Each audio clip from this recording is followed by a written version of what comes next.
அடுத்து நம்ம பார்க்க போகிற குரூப் வந்து குரூப் நம்பர் 14. இதுவரை 13 முடிச்சிட்டோம். நம்ம 14க்கு போகிறோம். குரூப் நம்பர் 14 முக்கியமான ஒரு குரூப்பு. இந்த குரூப்புக்கு போகிறதுக்கு முன்னாடி ஒரு முக்கியமான விஷயத்தை நான் சொல்ல போகிறேன். ஏன்னா திருப்பி இதை பேசியிருக்கோம். V1, V2, V3, V4, V5 இப்படின்னு நம்ம பேசியிருக்கோம்.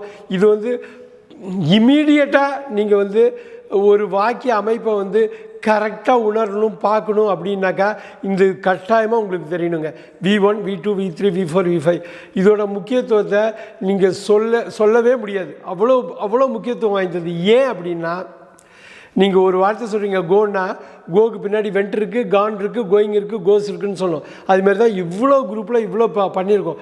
ஒரு வார்த்தை உங்களுக்கு தெரியுதுன்னு நீங்கள் நினைக்கிறீங்க. ஆனால் பார்த்தீங்கன்னா உங்களுக்கு உண்மையிலே 5 வார்த்தை தெரியுதுங்க. நீங்கள் ஒரு வார்த்தை தெரியுதுன்னு நினைக்கிறீங்க, அது தவறு. 5 வார்த்தை உங்களுக்கு தெரியுது, அதுதான் உண்மை. அதே மாதிரி தான் ஒவ்வொரு குரூப்லேயும் ஒவ்வொரு வாட்டியும் நீங்கள் கிட்டத்தட்ட 80 வார்த்தைக்கு மேலே இப்போ பார்த்துட்டோம். 80 வார்த்தை இல்லைங்க, அது 80 × 5 400. நீங்கள் வந்து 8 × 5 8 40 400 வார்த்தை உங்களுக்கு தெரியும். வெறும் 80ன்னு நினச்சிட்ருக்கீங்க. அவ்வளோ வார்த்தை உங்களுக்கு தெரியல. ஒரு பெரிய விஷயம். இந்த பர்டிகுலர் irregular verbs அப்படிங்கிற நாலேஜ் உங்களுக்கு வந்து கட்டாயமாக வேணும். அப்புறம் இன்னொரு விஷயம் என்னன்னாக்கா, நீங்கள் வந்து ரொம்ப பேசிக் வேர்டில் தப்பு பண்ணக்கூடாது. நிறைய பேர் மேக்குக்கு அப்புறம் மேக்டும்பாங்க. மேக்கோட பாஸ்டன்ஸு மேக்டுன்னு. அப்படி இல்லை, நம்ம பார்த்துருக்கோம். மேக்குக்கு அப்புறம் மேடு, மேக்கிங், மேக்ஸ். ஸோ மேக்கு அப்புறம் மேட் தான் வரும், மேக்டு வராது. புட்டுக்கு நிறைய பேர் சொல்லுவாங்க புட்டடுன்றாங்க. இல்லை, புட்டோட பாஸ்டன்ஸும் புட்டு தான். புட் கட்டடும்பாங்க. இதுமாரி நிறைய நம்ம பார்க்கலாம். இதை அவாய்ட் பண்ணுறதுக்கும் ரொம்ப உண்மையிலே நல்ல ஆங்கிலம் பேசுகிறதுக்கும் கட்டாயமாக இந்த கான்செப்ட் வந்து பெரிய அளவில் பயன்படும். வாங்க இந்த குரூப் நம்பர் 14க்கு போவோம். இந்த குரூப் நம்பர் 14ல் முதல் வார்த்தை வந்து ஃபீடு, FEED, ஃபீடு. ஃபீடுனா உணவு ஊட்டுறதுன்னு சொல்லாமல் சாப்பாடு ஊட்டி கொடுக்கறது. இப்போ ஐ ஃபீட் அப்படின்னா நான் ஊட்டுகிறேன். இது என்ன மாறும் அப்படின்னா, இந்த ஃபீடு வந்து அடுத்து ஒரு மட்டும் கட் ஆகிடுங்க. V1லேருந்து V2க்கு ட்ராவல் ஆகிறப்ப ஃபீடு வந்து ஃபெட் ஆகிடும். அப்புறம் ஃபெட்டு வந்து ஃபெட்டாகவே தான் இருக்கும். பார்த்தா ஒரே மாதிரி உச்சரிப்பு, ஒரே மாதிரி ஸ்பெல்லிங் இருக்கும். ஆனால் 2 வேறு. Feed, fed, feeding, feeds. இந்த V1லேருந்து V5 வரல. இப்போ திருப்பி பார்க்கலாம். ஃபீடு, நான் உணவு ஊட்டுகிறேன். ஃபெட், நான் உணவு ஊட்டினேன். அப்புறம் இன்னொரு ஃபெட்டு, நான் உணவு ஊட்டி. தென் ஃபீடிங், உணவு ஊட்டி கொண்டு. தென் ஃபீட்ஸ் வந்து உணவு ஊட்டுகிறது, அது உணவு ஊட்டுகிறான். எகெயின் ஃபீடு, உணவு ஊட்டுகிறேன். ஃபெட், உணவு ஊட்டினேன். ஃபெட், உணவு ஊட்டி. ஃபீடிங், உணவு ஊட்டி கொண்டு. ஃபீட்ஸ், உணவு ஊட்டுகிறது, ஆர் உணவு ஊட்டுகிறான். ஸோ இந்த முதல் வார்த்தை ரொம்ப முக்கியம். இந்த பேட்டர்ன் நீங்கள் பார்த்துங்க. இந்த குரூப்பில் உள்ள பாக்கி எல்லா வார்த்தைக்கும் இதேமாரி பேட்டர்ன் தான் வரப்போகுது. ஆனால் முக்கியமான வார்த்தைகளாக இருக்க போகுது.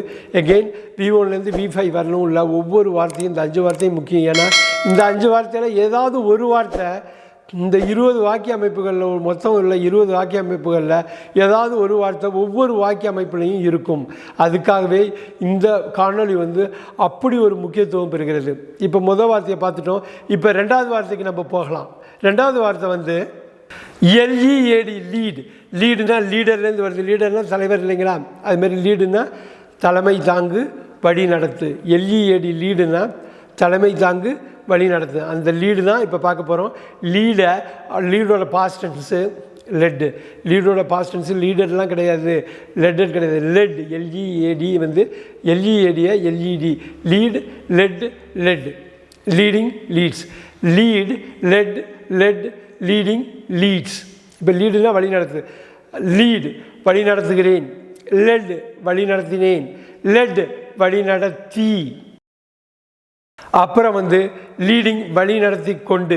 ஃபைனலாக லீட்ஸ் வந்து வழி நடத்துகிறான், இல்லை வழி நடத்துகிறது. Again I lead, I led, leading, leads, வழி நடத்து.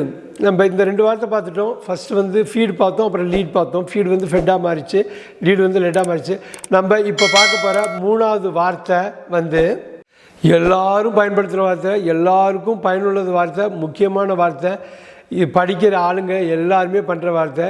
இது வந்து ரொம்ப அடிப்படையான ஆக்டிவிட்டி. ரீடு, ஆர்இஏடி, படிக்கிறத விட வாசிக்கிறது. ரைட்? ஸ்டடினா படிக்கிறது, ரீடுனா வாசிக்கிறது. ரீடுனா வாசிக்கிறது, நம்ம படிக்கிறது, வாசிக்கிறது வாழ்க்கை ஃபுல்லாக தொடர் போகிற ஒரு விஷயம்.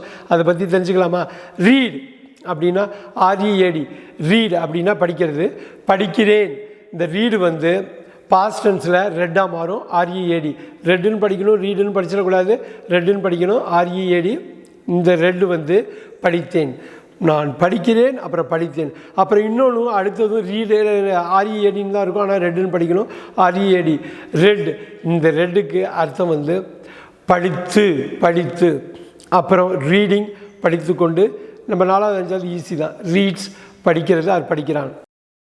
ரீட் படிக்கிறேன், ரெட் படித்தேன், ரெட் படித்து. ரீடிங் படித்து கொண்டு, ரீட்ஸ் படிக்கிறது, அது படிக்கிறான். ரொம்ப ரொம்ப ரொம்ப முக்கியமான வார்த்தை. மறந்து கூட இந்த V2 ஆர்இஏடியை ரீடுன்னு படிச்சிடாதீங்க, ரெட்டுன்னு தான் படிக்கணும். மறந்து கூட V3 ஆர்இஏடியை ரீடுன்னு படிச்சிடாதீங்க, ரெட்டுன்னு தான் படிக்கணும். ரொம்ப ரொம்ப முக்கியம். 3 வார்த்தை பார்த்துட்டோம். என்னென்ன பார்த்தோம்? ஃபீடுன்னு ஒரு வார்த்தை நம்ம பார்த்தோம். அதுக்கப்புறம் நம்ம பார்த்த வார்த்தை வந்து லீடா, LEAD பார்த்தோம். லீடுக்கு அப்புறம் ரீடு பார்த்துருக்கோம்.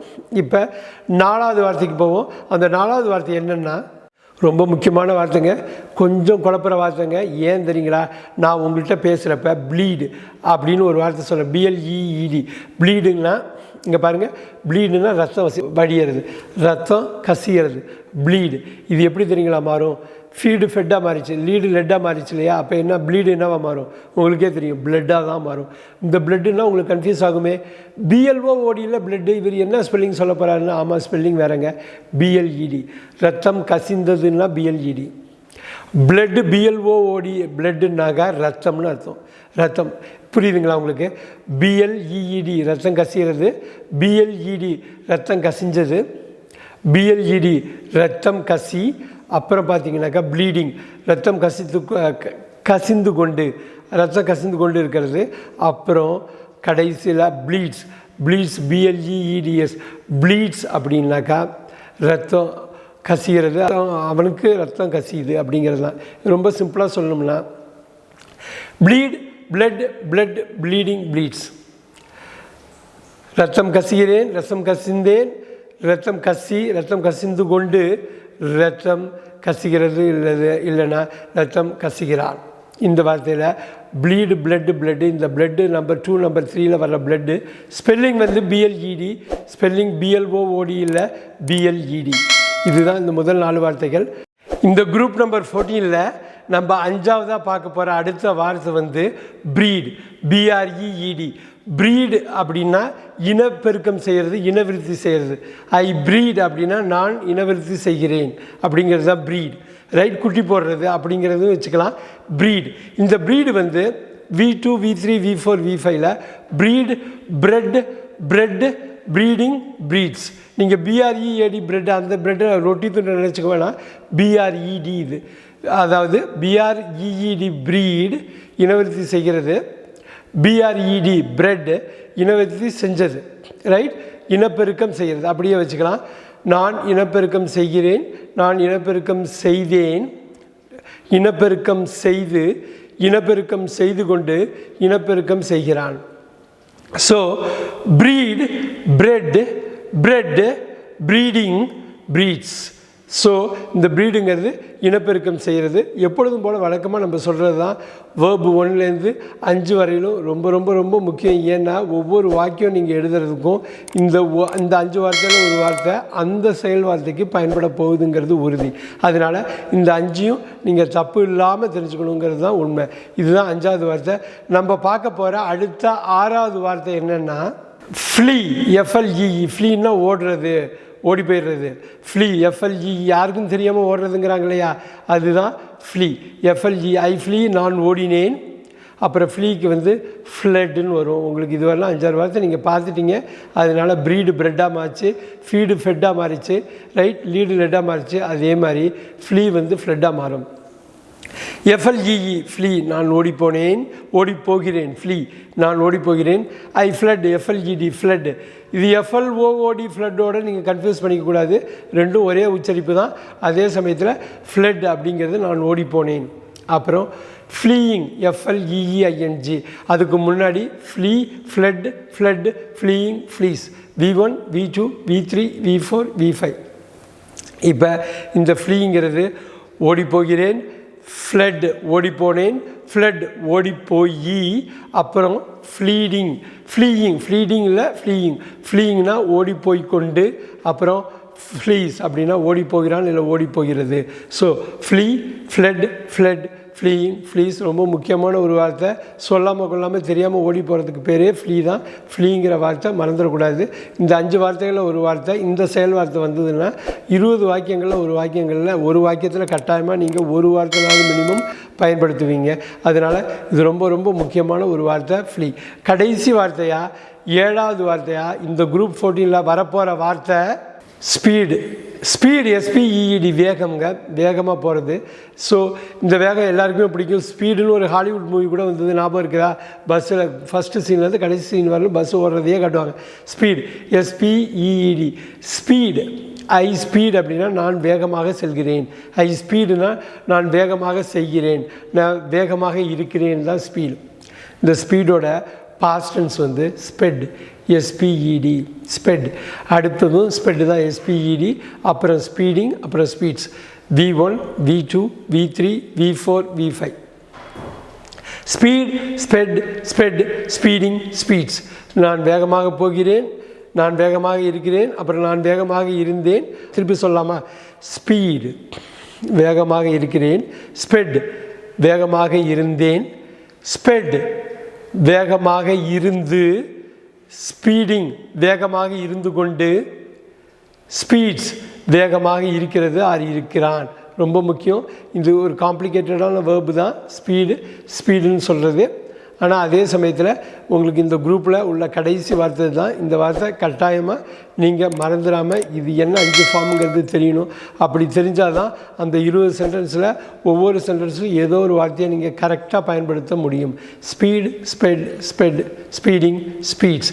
இது இந்த குரூப் 14th குரூப்பு முடியுது. எகெயின் 13 குரூப்பு முன்னாடி முடித்தோம், இது 14வது குரூப்பு. கட்டாயமாக இந்த 14 குரூப்பையும் நீங்கள் ரீவிசிட் பண்ணி என்ன சந்தேகம் இருந்தாலும் கிளாரிஃபை பண்ணிங்க. இன்கேஸ் சந்தேகம் தீரலைன்னா அந்தந்த காமெண்ட்ஸ் பாக்ஸில் நீங்கள் என்ட்ரு பண்ணுங்கள், நான் ரிப்ளை பண்ணுறேன் கட்டாயமாக. இப்போ எல்லாம் பண்ணி முடித்து 14 திருப்பி ரீவிசிட் பண்ணிட்டீங்கன்னா வாங்க குரூப் நம்பர் 15க்கு போகலாம்.